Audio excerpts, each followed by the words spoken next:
Aboriginal and Torres Strait Islander listeners are advised that this program contains the names of, references to, and the voices of people who have since passed away.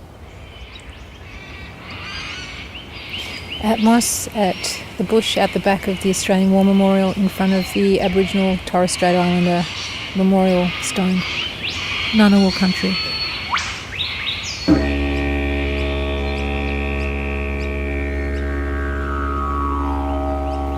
It's everything you are. That's it. It's everything you are. Everything comes from the country. Everything you know, everything you learn, everything, it's part of you. It's not a piece of ground. It's not, it's not rocks and dirt and soil. It's every fibre of your person. It's what your whole life is all about. It's part of you. That piece, where I come from made who I am and who my people are. And it's my duty to look after that place, to look after that country, because it keeps me alive. It's in a sense like a living being. It's not rocks, it's not property,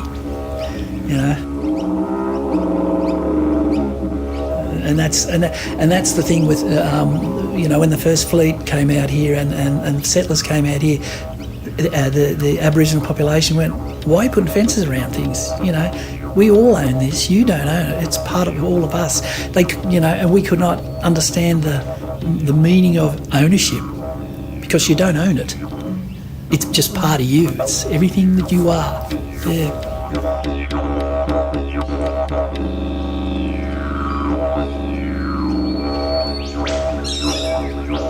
Welcome to From a Whisper to a Bang, a podcast series about remembrance of war and military service and a journey in understanding and historical empathy. My name's Megan Spencer, and thanks for being here again to listen. Ladies and gentlemen, VIPs,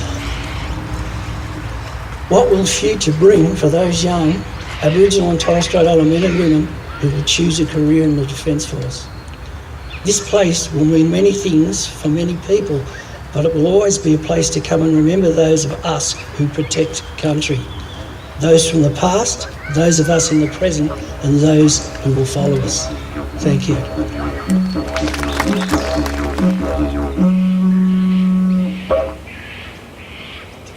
That was Gunditjmara man, Squadron Leader Gary Oakley, a Vietnam veteran and National President of the Aboriginal and Torres Strait Islander Veterans and Services Association. And he was talking about the importance of country to Aboriginal and Torres Strait Islander people, what it means and why it's so fundamental to identity. Also to understanding and appreciating why so many Indigenous Australians have served and still serve in the Australian Defence Forces. Defending country, and we'll hear from Gary again a little bit later on today.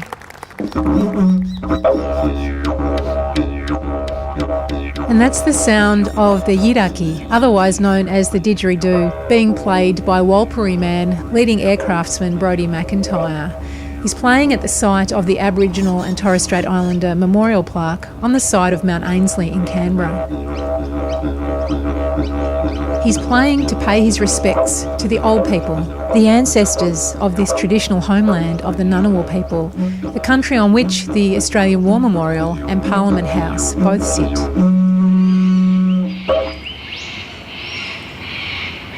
Set up in 1993 by a local private couple, Honor and Michael Thwaites, the site has been used for Anzac and NAIDOC Week ceremony many times since, with this year over 600 people crowding into this modest but significant, beautiful, quiet bush space.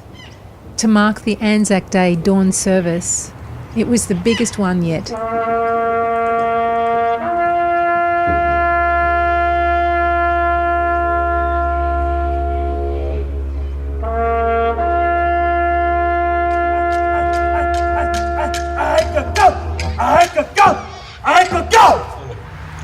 I too wish to acknowledge the Ngunnawal people, the traditional custodians of the land upon which we meet today, and who host this magnificent commemorative memorial, and pay my respects to their elders, past, present and emerging. Could I also acknowledge all other Aboriginal and Torres Strait Islanders present here today at this ceremony, and in particular thank those who have or are serving in our Australian Defence Force. Your service and sacrifice is deeply appreciated. That's General Angus Campbell, AO, Chief of Australia's Defence Force, with a glimpse of the Bungaree Indigenous Performers Group of the Royal Australian Navy. General Campbell was speaking, as Gary Oakley was before as well, at the public dedication of the For Our Country Memorial in Canberra at the Australian War Memorial in March. We've come a long way. In 1903, the Defence Act sought to bar Indigenous people from military service. It was not about skill, it was not about courage or heart, it was about race, and it was wrong. A huge and significant undertaking, the memorial sculpture was created to recognise the service and sacrifice of all Aboriginal and Torres Strait Islander people who've served in all conflicts and operations in which Australia's military has been deployed. The intention of this significant sculpture is to become a place of gathering for Indigenous peoples to unite in commemoration. Incorporated at its heart is a special chamber for the ceremonial and symbolic collection of soil, unifying all nations together. The memorial sculpture is sombre, quite enormous and extremely beautiful. Kudjula Ganglu artist Daniel Boyd from North Queensland designed it.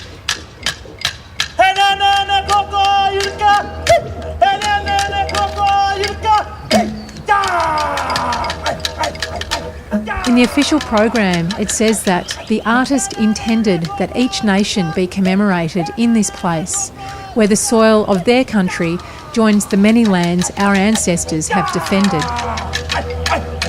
and from which they came to serve Australia. He also wrote that the memorial is a manifestation of a deep connection to the land and responsibility to future generations. It's about recognition and giving back. Indigenous Australians have served with distinction in every war our nation has fought. For many, service was their first experience of equality. They wore the same uniform, they did the same training, they had the same opportunities, they received the same pay. But for a long time, there was a great silence, a shameful silence. They were our unknown sailors, soldiers, aviators. That is no more. So following on from last episode of From a Whisper to a Bang, where we looked at remembering well, today's episode is about remembering better, remembrance and acknowledgement of Australia's Indigenous military service people, whose very presence in our defence forces and service and sacrifice for a very long time was often forgotten or left out of the picture or hidden from view.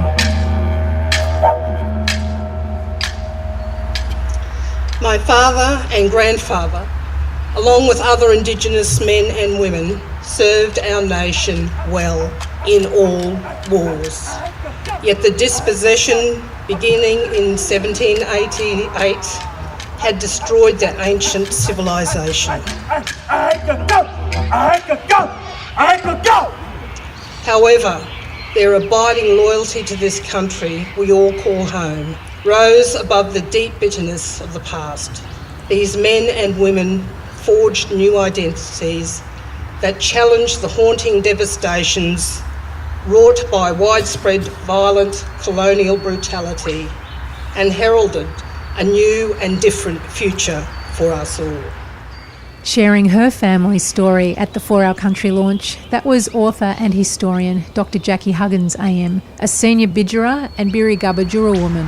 On this historic occasion, here at the War Memorial, we honour and remember with pride all those Australians who served our nation and those families like mine that so loved and supported them.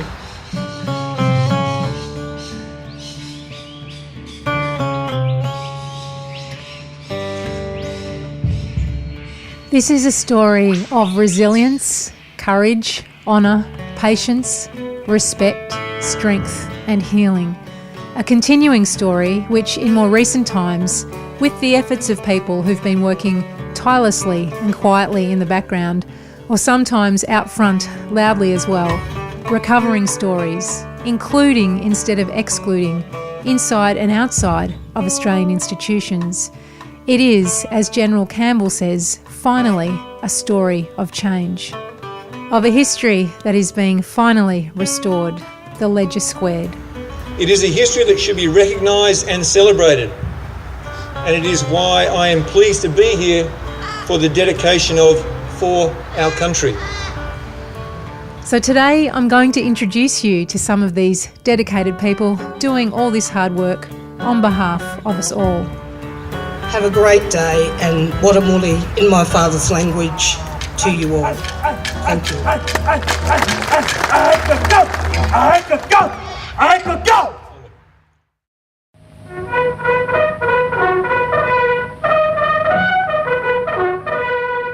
So let's start with the first person you heard speaking today, Squadron Leader Gary Oakley. From 2009 to late 2015, Gary served as the very first Indigenous liaison officer at the Australian War Memorial in Canberra, which is where we meet purely by chance, and I have to say it felt like my lucky day.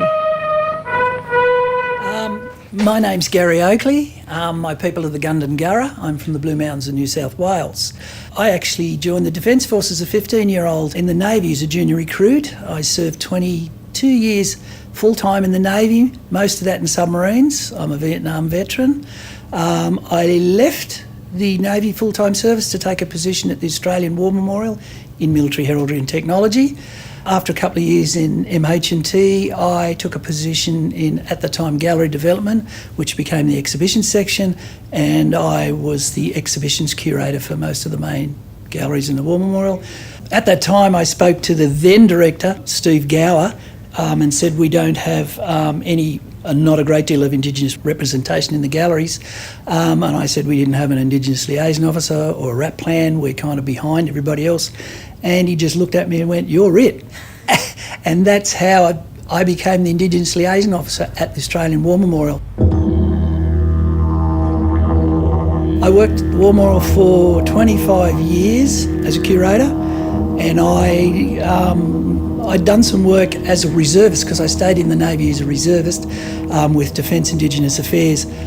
Air Force started their own Indigenous Affairs section about 4 years ago, and they offered me the job, so I basically retired from the public service and went into the Air Force as a squadron leader, and I now work as the Air Force's Indigenous Historical Custodian.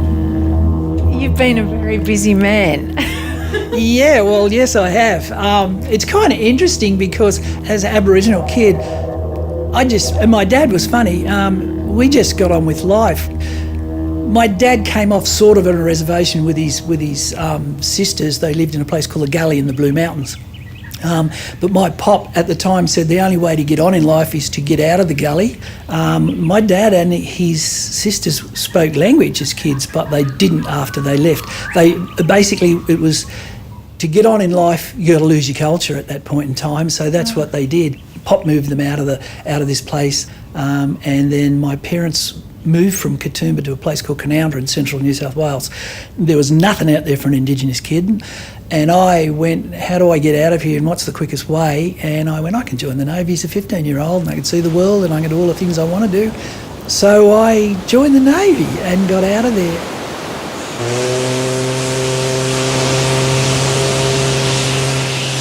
So, we were brought up with the thing, hard work is good for you. The only way you're going to get on is, as my dad used to say, the only way to beat the bastards is join them.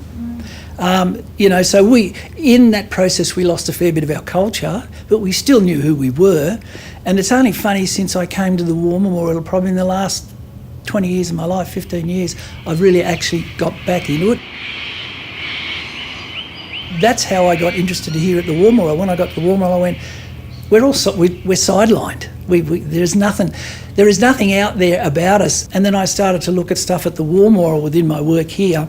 I noticed that it said there were 400 serving members in the First World War, and I went, nah, there's got to be more than that.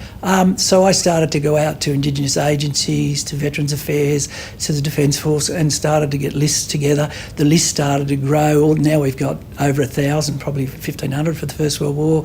You know, and that's how it took off. And all of a sudden, it snowballed, and it became something that generates itself now.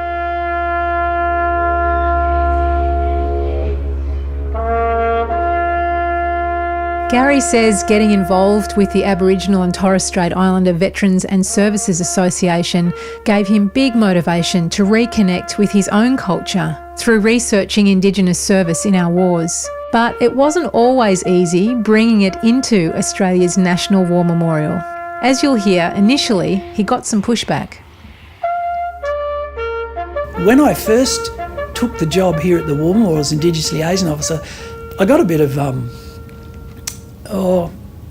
people got their noses out of joint in a sense, because I said, all right, we've got to do something about Reconciliation Week, we've got to do something about NAIDOC, and I got this thing, no, they're political, no, and all this sort of stuff, and I went, well, actually, no, they're not, they're a part about what Australia's about.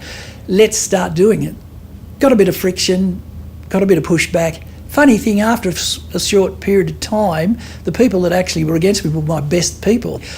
So what I'm proud of and what's happened to the War Memorial, Indigenous service in the Australian War Memorial is something that's not going to go away. The new director, the director that followed Steve Gow, Brendan Nelson, has taken this up to his heart, and it's become how we do business. It's normal now to talk about Indigenous service, whereas once upon a time it wasn't. When I first came here, if you wanted to look at Aboriginal or Torres Strait Islander service, you went to the Second World War gallery and there was a panel on the wall basically. It said, look, Aboriginal and Torres Strait Islanders did serve, and a couple of pictures. And it's gone from that now to content in all the galleries. So, I mean, it's become part of how this place does business. So we've gone from the sideline now to being part of this. You know, the Anzac legend has a black face. It's not just, everybody kind of looked at Gallipoli and you thought, they're all sun-bronzed Aussie boys from out bush. Well, they're not. The majority of the AIF in the First World War were basically city slickers. They didn't ride horses, and a lot of them couldn't shoot, mythology. And guess what? There was over 70 Aboriginals that we know on Gallipoli. And this is when we're not allowed to join the Defence Force. We officially were not allowed to join the Defence Force just before the Korean War, yet we fought 2 world wars. Once you got into the military, colour goes out the window. And I mean, I've been in the military a long time. When you're in uniform, your sexual preferences, your religion, what colour you are, doesn't mean jack. It means nothing. It's because you got. Is that for real? Yeah, it is for real. Okay. Because I have to ask you that.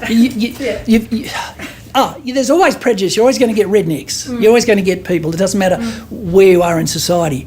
But in general, over the board, it's true. The reason for that is you have to trust the person. You can't have a problem with a guy because he's black or he's a Muslim or he's gay or whatever. That guy's got to watch my back, and I've got to watch the guy in front of me's back. And we have to trust each other implicitly with our lives. So you can't have those problems with people. And I think that's why Indigenous Australians joined the Defence Force. I work in Indigenous Affairs Air Force, but I work within what they call Defence Indigenous Affairs as well. And we talk to young Aboriginal and Torres Strait Islanders who want to join the Defence Force. And when you talk to them, they always say the same thing to you. I wanted to join because I want a job, I want to travel, I want to bring something back to my community, etc., etc. And they usually go, and my dad was in the army in Vietnam or now Afghanistan. And my granddad was in the First World War, and my great-granddad was in the First World War or Second World War. All of a sudden there's this history, a long history of Indigenous service. Ladies and gentlemen, the Sarpai dancers. Because it's Aboriginal and Torres Strait Islanders, this is a place where they feel comfortable. It's a place where you're actually treated as an equal. You have the opportunity to be better. And I think it's because it's comfortable. It's like traditional life. It's tribal. You've got 3 tribes, Army, Navy and Air Force. Within those tribal groups, you've got clan groups, you've got gunners, you've got artillerymen, you've got submariners, you've got air crew, you've got things. They have totemic symbols. They wear badges and flags and banners and guidons, and they have an ethic too. like Indigenous traditional people. You leave nobody behind, you all share the same hardship, you look after each other, nobody's better than anybody else. So it's a comfortable place to come and live, and you're doing something, especially if you look at the First World War. The young men that joined in the First World War, some of those guys were one generation or straight out of traditional. They'd been emasculated, taken from what they did, and they were protecting country. And I mean, when you talk about the First and the Second World War, or Indigenous Australians, Aboriginal and Torres Strait Islanders, you ask them about protecting country. When they say, yes, I'm protecting country, they're not necessarily talking about Australia. They're talking about their chunk of Australia. Tell me, this is fascinating. This is amazing. I've been reading a lot about this. And the notion of country is key here, isn't it? There's a difference because the big question everyone says is, why would Aboriginal people fight for a country that dispossessed them, or a society, I guess I should say, and taken away your own culture? How does this make any sense whatsoever? But okay, I'm going to give you back the mic now. No, it's about country. And if you look at, we never asked people in the First World War why they joined the AIF, the first AIF, but when you think of it, they got 6 shillings a day, which is pay. You could send money home and you got a wage. That was great. Indigenous Australians also thought probably, I'm going to serve this country. I come back, people are going to look at me differently. But they talk about country. I'm protecting country. And I think Reg Saunders said it in the Second World War when he was asked, why did you want to serve Australia? Why did you want to fight for a country that you're not even a citizen in? And he goes, I'm not fighting for the King of England. I'm fighting for my country. And he's talking about home.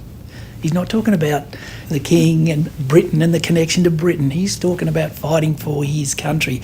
And I mean, you see that today with what they call the regional force surveillance units in the north of Australia. The RFSUs, Far North Queensland Regiment, North probably 60% predominantly Indigenous Australians. They're there protecting country. That's how they see it. They're the tip of the spear, They're 24 hours a day, 7 days a week, 365 days of the year. They're protecting country, and that's how they see it. It's not about serving overseas, or it's not about medals, or it's not about all this stuff. It's about, this is what I do traditionally. This is my land and I protect it. So when you talk to an Aboriginal or Torres Strait Islander and you talk about protecting country, the mindset's different. This is Reg Saunders, tape 1, on the 13th of January 1989. Tape 1, side 1. Reg, could you tell me where you were born? Yes, I was born at a place called, you're not going to believe this, Bunya Plain. It was just outside the old Framingham Aboriginal Reserve. And what year was that? 1920. 7th of August 1920. As a matter of fact, Aunt Mary Lionel Rose's great-grandmother, she was a midwife that looked after me. She and Mrs. Clark, one of the great Clark families in the Aboriginal Clark families. I was taken from near Purnham Store down to where Aunt Mary lived, as a matter of fact, it was in her house. And did you go to school? No, I went to school at Lake Conda. Mother died when I was 4 years old. My brother was 2 years old, and Dad just looked after us. He carted us around as an itinerant worker, and he looked after us until he realised that we weren't getting anywhere with him because we weren't being educated. So he left us with grandmother, my mother's mother, and she more or less brought us up, the dear old soul. It's pretty impossible to do an episode about remembrance of Indigenous service without including the name Captain Reginald Saunders. It's an auspicious one. He's one of the estimated 4,500 Aboriginal and Torres Strait Islander soldiers and service people who served in World War II. And you just heard him speaking with historian, Dr., now Professor, Peter Reid in an interview he did the year before Reg passed in 1990. Reg Saunders is a descendant of the Gunditjmara people of Western Victoria, fearsome warriors who waged a resistance war for their homelands against squatters over a 23-year period in the late 1800s. Yorta Yorta soprano and composer Deborah Cheetham recently wrote and staged an opera in language about this piece of our shared history called Umarella, a war requiem for peace. I wonder how you thought about yourself as a fighting for Britain in any way, or fighting for Australia, or when the war broke out? I think you've got to know a little more about the Aboriginal side of that. We've been fighting the war ever since the first whites came, particularly my people, the Gunditjmara, who are very proud people. We had quite a legion of Aboriginal servicemen in World War I. My father, for example, the man I was named after, William Reginald Rawlings, he won a military medal and was killed in France. Many of the fellow Dad's friends were Aboriginal soldiers. From a proud military family, Reg served with distinction in 2 wars. World War II, where he was commissioned as a lieutenant, and then in Korea, where he became a captain. Historian Lachlan Grant writes that Reg Saunders was one of the most famous Australian soldiers of the Second World War. Today we know the names and deeds of many Indigenous men and women who have served our nation. Reg Saunders, the first identified Indigenous man to be commissioned as an officer in the Australian Army. It also turns out that in World War II, Reg and my grandfather, Harry Spencer, were in the same battalion, the 2nd 7th, both of them Anzacs on Crete. May 20th, at dawn, it began. 1 hour of terrific bombing at Malami and Kanya, crushing the troops to ground, shattering AA gun crews. While it's not known if they met or knew each other, they did the same training in the Middle East, marvelled at the same biblical sites, took the same orders and fought the same battles against the Germans in both North Africa and on Greece and Crete, including the infamous bayonet charges, one of them being 42nd Street. This is what my grandfather wrote in his memoir. That day, some miles further on, we met up with a New Zealand force, and our unit had a company of Maoris detailed to it.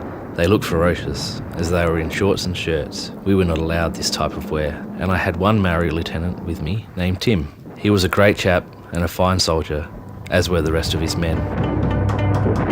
The Germans made a mistake by landing the parachute troops right in the middle of the Australians and Kiwis. We chased them back well over a mile and brought only 3 Germans out alive.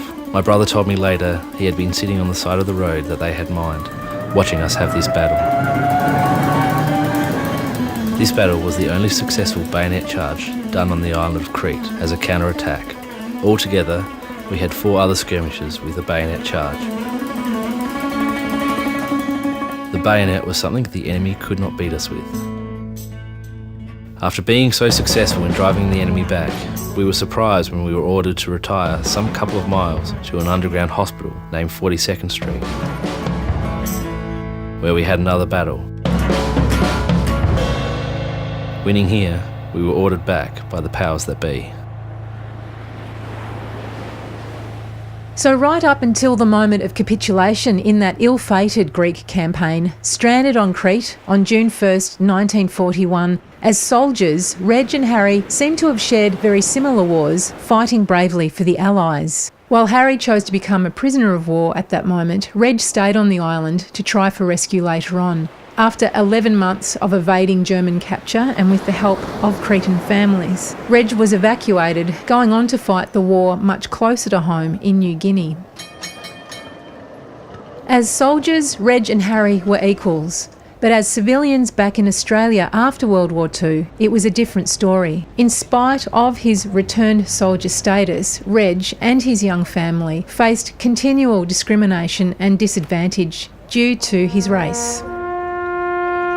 While my grandfather Harry faced many substantial difficulties after returning from 4 years as a POW, with his health settling down and finding his feet again in civilian life, as a person of, in quotes, substantial European origin, as the Defence Act amended in 1910 might have it, this did not happen to him. I want to pay special tribute today to Glenda Humes. Her father, Captain Reg Saunders, was one of my great mentors in life. I'll never forget the lessons he taught me, but also a great soldier in his own very right. Reg Saunders' leadership, dignity, determination and great courage inspired and encouraged so many. A stunning soldier, after retiring from the army, he eventually moved to Canberra and worked in the Office of Aboriginal Affairs. a great advocate for the rights of Aboriginal and Torres Strait Islander people and returned soldiers. In 1971, he was awarded an MBE, and he is the only individual to have a gallery named after him at the Australian War Memorial. So I'm a Gunditjmara woman, and my name is Glenda Humes, and I'm the daughter of Reg Saunders and the granddaughter of Chris Saunders. This is Auntie Glenda Humes, the eldest living daughter of Reg Saunders, and Dorothy Saunders, née Banfield, a descendant of the Jawoyn people from the Northern Territory. Like her father, Auntie Glenda is also a tireless advocate for Indigenous people. Auntie Glenda and I meet in Melbourne, where she gives me more insight into remembering her father, Reg Saunders. My first real memory of my dad as being a soldier was, and what that meant. I mean, I'd seen him in his uniform before, but we were standing on the corner of George Street and near the Sydney Town Hall, and I watched him marching at an Anzac Day march, and that made me realise who he really was, not just my dad, but a soldier and a man amongst other men. So it was just amazing, that feeling. And we were able to, yelling and screaming, "Dad, Dad," and he, waving to him, and he waved to us as well as he marched past. It was just lovely. Yeah. So Anzac meant a lot to him, didn't it? It did mean a lot to him, and it was his way of remembering. He was certainly involved in the RSL for a long time, as a president and secretary of different clubs and things like that. But it also gave him an opportunity to reflect on some of the battles he was in. I mean, the Battle of Captain happened just after Anzac Day. In Korea. In Korea, yes. And there are other times when he was fighting on an Anzac Day as well. I mean, I remember his last Anzac Day. I was with him, and I had to put his medals on and help him with that. And it was just, I've never done that before with him, and it was such an honour. I can't do it, get him straight, he said to me. And and then we went off to Australian War Memorial for the dawn service, because he didn't really go to a lot of marches as he got older, but the dawn service was where he went every year until he was not able to go. And it was such an honour doing that for him.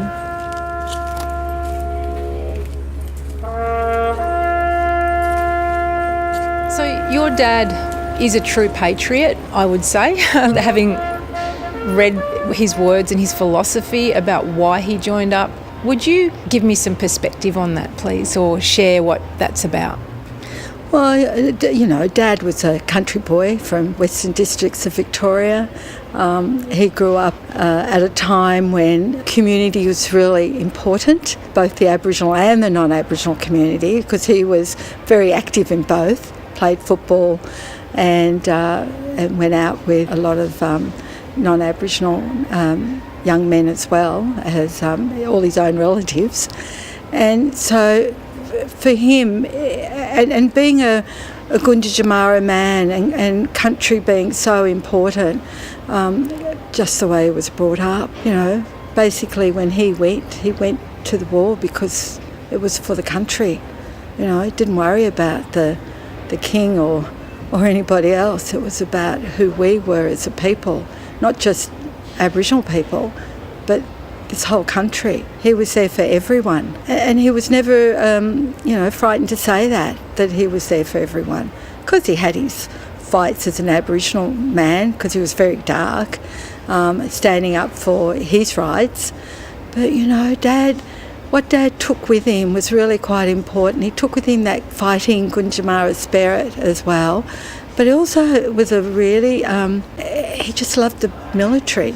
He just loved being a soldier. And they must have seen that in him. I mean, none of the, the higher ranks were Aboriginal, so they all saw something in him that his own mob saw too, because they always told me he was always the leader of the group of kids in the community. And so, they just targeted him. And I can say that he didn't let them down. Once he was given that, honour of becoming an officer in the Australian Army, didn't let him down once. Did a great job. And his men really respected him. So it kind of beggars belief then that your dad would come back, as he said in his words, equal on the battlefield, and come back to face inequality in the country that he did go and represent and he did fight for. And not only that, he excelled himself as a fighting soldier. So I'm curious to hear what your response is and reflection on that.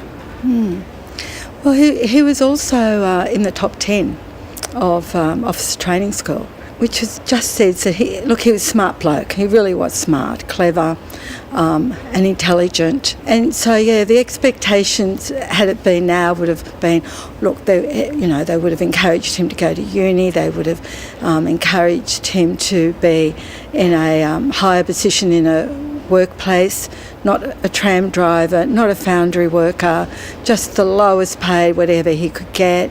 He had no access to soldier settlement blocks like other returning soldiers did. In fact, part of the Gunditjmara land at Lake Condah was given over to soldier settlement blocks. He was not offered one, and he was from that area. In the long run, I think that was probably not for him anyway. I don't think he ever saw himself as settling in the country. He came to Melbourne and stayed there. And I guess the rewards for him were to come later in life. It wasn't until the 1967 referendum that the Commonwealth government became responsible for Aboriginal affairs.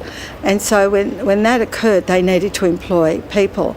And so, Dad really got a dream job for him, was to speak on behalf of Aboriginal people to Prime Ministers, Ministers of the Commonwealth and RSL people all over the country about, Aboriginal and non-Aboriginal relationships. He got to travel this country widely and speak to many Aboriginal people living in rural and very remote areas.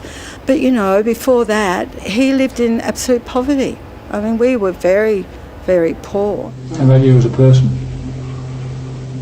Yes, I think I'm a much better person because of the war. I think that it's made me see things in a different light to what I would have seen them as I think I'd have been just another ignorant Australian. I don't consider myself a bit ignorant today.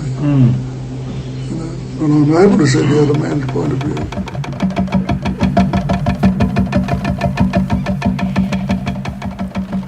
Just from my reading, my observation is that your dad was, when you do hear him speak, there's a patience in him too. So I guess he had the long game insight, which is a very strategic sort of soldierly way of looking at the world as well. But he didn't sound bitter. Why wasn't he angry? I just think it's part of who we are. We are a patient people, and really bitterness doesn't get you anywhere. I think we do get angry, but we do get really quite sad about things like that. And it's really only our own mob that can understand that sadness and help us through that. Do you see this recovery work, this acknowledgement and remembrance of Aboriginal and Torres Strait Island service in Australia's military history as a contribution towards reconciliation? Yeah, look, absolutely I do. To have the capacity to give information that does broaden people's perspective on contributions that Aboriginal people have played has responsible and giving members of this community. We've always done that, but a lot of it's not always been seen and or recognised or even understood why we do this stuff. Why would a bush boy from country Victoria want to come and fight on in a world battle? Well, you do that because you're like everyone else. This country is important to you, and the people in this country are important. So I think that if we could get as many people to understand that, and we have, you see, I think over the years, look, there's always a pocket of people you're never going to be able to reach. But generally, I think there's a lot more understanding and recognition of the role Aboriginal people have played in the armed forces of this country. And I think, the legacy that people like Dad and other Gunditjmara men, and there's lots of mobs from Queensland and New South Wales and WA, they've been great role models. And their legacy has been that you can do this too. You can go off and you can change your life and that of your family. And that's what we're all about as Aboriginal people. We want to improve our circumstances. We want to be able to give. And I think we have, but we need that to be recognised. We've always been givers. Sharers.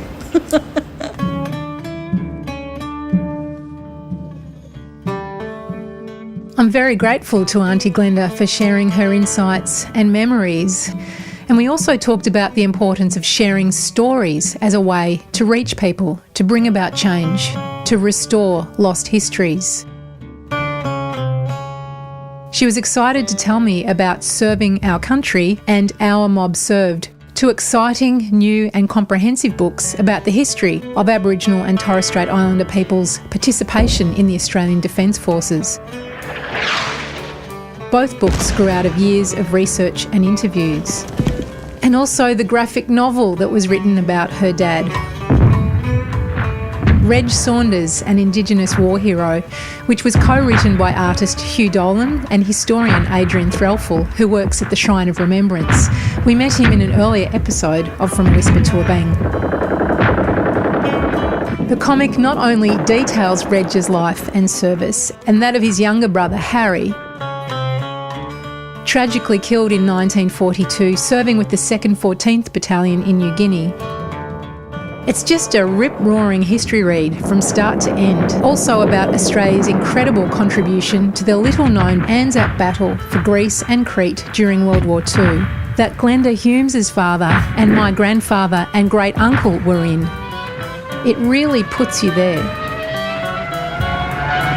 Adrian reckons we've got room for so many more stories and war history books than the ones we so often see on our bookshop shelves come Father's Day or Christmas. The predominant story has been about battles and generals, I think, is Australian military history. And it's only in the last 20 to 30 years that we've started to move away from that and to understand and to look at stories that have been not necessarily deliberately marginalised, but certainly ignored or overlooked and not understood. And these stories of Indigenous Australians are one of those large categories, obviously. Women's stories too, of service in the Second World War and in the period after the Second World War, again, are only really coming to light in the last few years. Really, as more university academics, people like Joy DeMusi at Melbourne University, once they have started to look at these stories that have been overlooked. So I think in more recent time, we've started to write people back into the history, which they should never have been written out in the first place. I think it's well past time that those stories be told and be passed around and be known to a wider audience of Australians to deepen our understanding of our own past. This is our history, and it's ever evolving, and we need to understand it in its warts and all.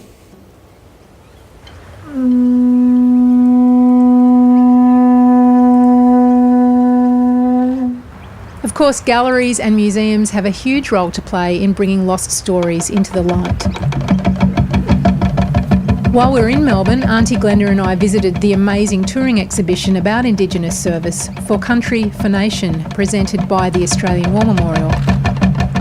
The Sarpai dancers, whose song you can hear right now, were part of it.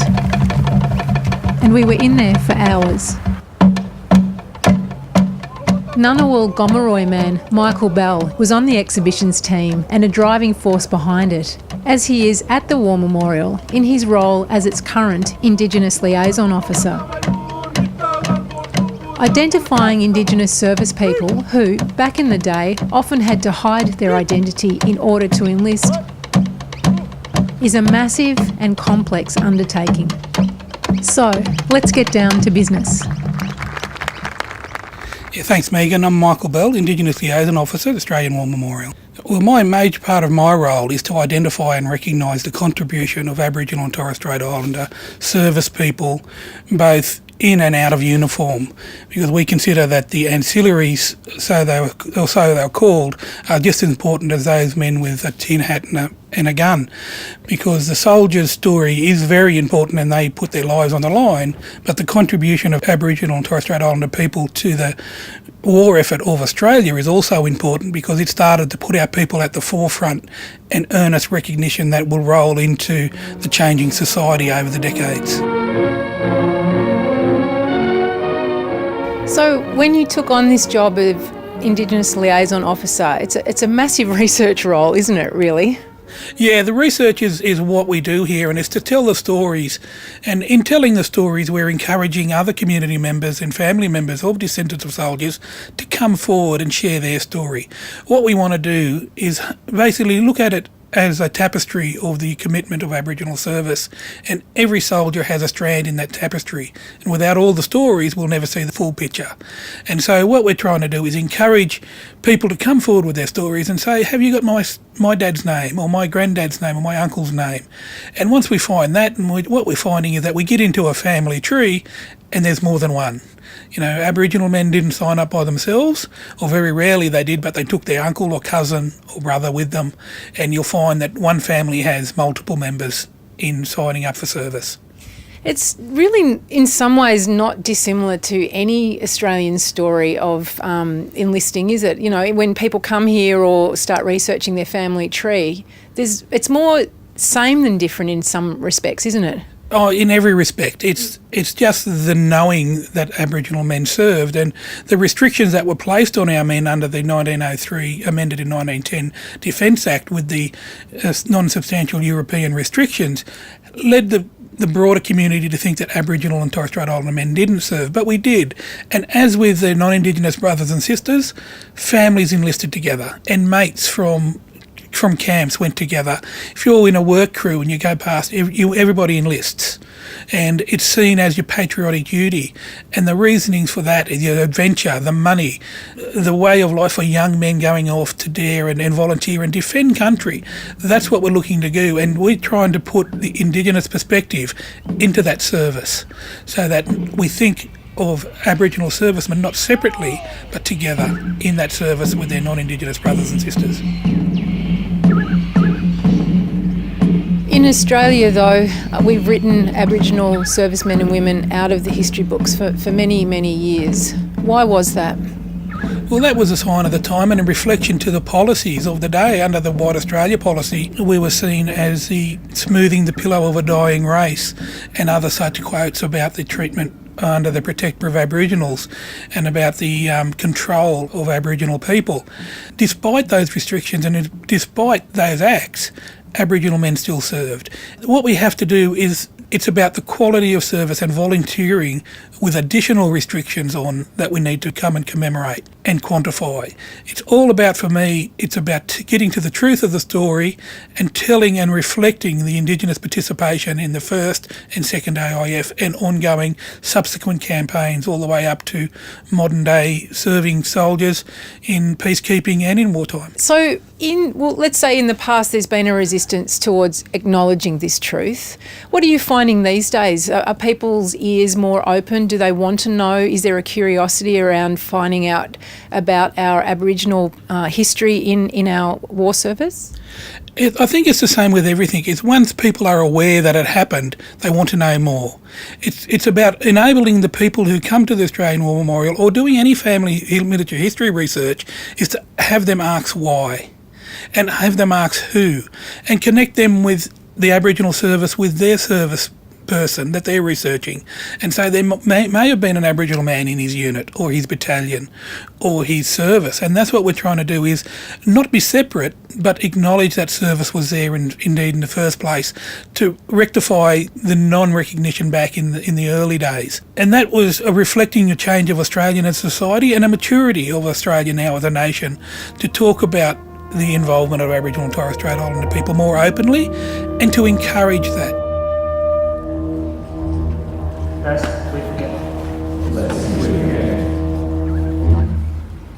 Michael, remembrance, it has a symbolic aspect, but it also has a tangible outcome. That's been my experience while I've been on this journey of historical empathy with my granddad and finding out all sorts of things about commemoration and remembering. What are your thoughts around remembrance? Do you think it actually can change people's lives for the better? Oh, without a doubt. It's the inclusion of our stories in that Australian memory and the connection to the soldiers and the fight for the defending of what our nation stands for. It's all about that we were there, and that small part of the recognition of the Aboriginals veterans marching to the lead of the Anzac Day parade was of great significance. It was a small thing for the RSL and concerned parties to acknowledge, but that acknowledgement has emboldened our veterans now to share that in the smaller communities and in their towns where they wanted to be served and the areas that they served from, so they can get that recognition as a soldier, but also an Aboriginal soldier.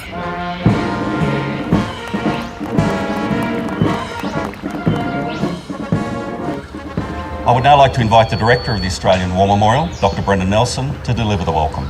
Graham Davison, in The Uses and Abuses of Australian History, wrote that ethical and responsible citizenship requires each one of us to be imbued with the imaginative capacity to see the world through the eyes of others. Michael, we were just walking around the galleries before and you were showing me some photographs from World War I soldier portraits that had been whitened up, shall we say. They'd been lightened so that the skin colour of the Aboriginal soldier in the photo seemed less Aboriginal in a sense. And this is integrated into our story. You know, I feel, great shame when I find that out, but it's really good for me to know this because we need to know where we've come from. Is that part of the inclusion of these sorts of uncomfortable facts in our history, that we need to know where we've come from, so we need to know where we can move to? Yes, most definitely. It's telling the true history of the Australian soldier and the recognition of Aboriginal and Torres Strait Islander service. It was the times they served in. It was harder on Aboriginal men because of the restrictions of the Defence Act and also the protection of Aboriginals on the state legislation. So to fit into society, these photos were altered, but now to not represent those photos as they were taken, it would be distorting history as it was. And what we need to do is tell the story of the men in the way it was lived. It's a true history of service to this country, and it's reflected in the harshness of the times. And once people realise we're trying to just get the equality of recognition, that's when we will start moving forward with greater stories to come forward and the ability to share. There's no bogeyman in the cupboard. What we're trying to do here is just highlight that service and contribution and get more stories. And the fuller impact of those stories and the larger the amount of the recognition, the more we can come together as a nation. It's one of the small steps that Australia can take in the journey of reconciliation, and it's one that everybody's willing to take, because once we've got a common interest or a common theme, we can go together in that journey.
And if you see an Indigenous person in the street, have a think about them too. You're walking down the street and there's an Aboriginal and Torres Strait Islander person there. You go, That person's got 60,000 years of culture behind them. We're the oldest living culture in the world. We speak a language that probably hasn't changed for 60,000 years in some places in this country. We have a very unique culture. And we have been protecting this country for 60,000 years. You know, this is not something that we've done in the last 120 years or something. You know, we've been doing this forever. It's in us. We're born with it. Finishing where we started today with the words of Squadron Leader Gary Oakley. As we've heard, words are powerful, so are actions. Paraphrasing General Campbell from his speech about remembrance of Indigenous service at the For Our Country dedication, we have surely come a long way, but there's still more work we can do, much more.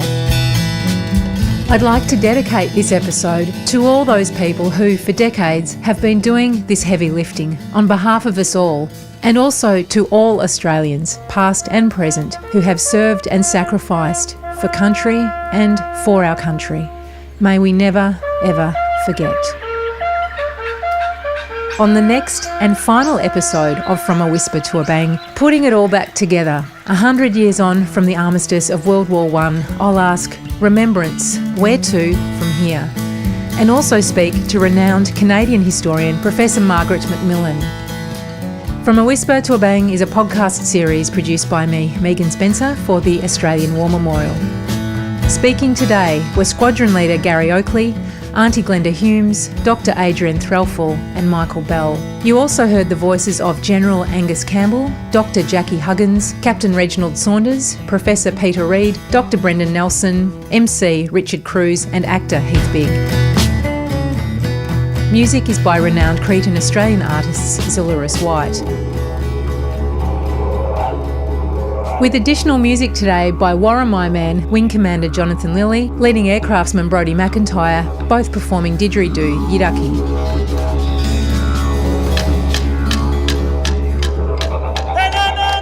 Also the Bungaree Indigenous Performance Group of the Royal Australian Navy and Charlie Company Sarpai dancers from the 51st Battalion, Far Northern Queensland Regiment. And the Royal College of Duntroon Military Band and Brass Quintet featuring singer Liz Cherry. Special permission was given to perform the national anthem in Ngunnawal language, translated by Tyrone Bell and Doug Marmion, courtesy and copyright of the Department of Defence. Additional sound today by Stephen Tualdo and Jeremy Conlon. Mastering is by Chris Keogh. Enormous thanks to everyone involved in this episode and to each of the speakers for their generous time. Special thanks to Daniel Browning, Corporal Garth O'Connell and Michael Bell for cultural advice and support. Thanks to all of the For Our Country speakers and performers for their kind permissions and participation, Auntie Glenda Humes and the Saunders family, Major Darren Cole, Erica Bacon, Bindi Cooper, Kate McCabe from Melbourne Museum, and to the DEX team and the staff of the Australian War Memorial. For full credits, acknowledgements and more details about this episode and the series, visit the podcasts page at the Australian War Memorial website, awm.gov.au. You can also subscribe to From a Whisper to a Bang on your favourite podcast platform. It's been a pleasure. Speak to you again next time.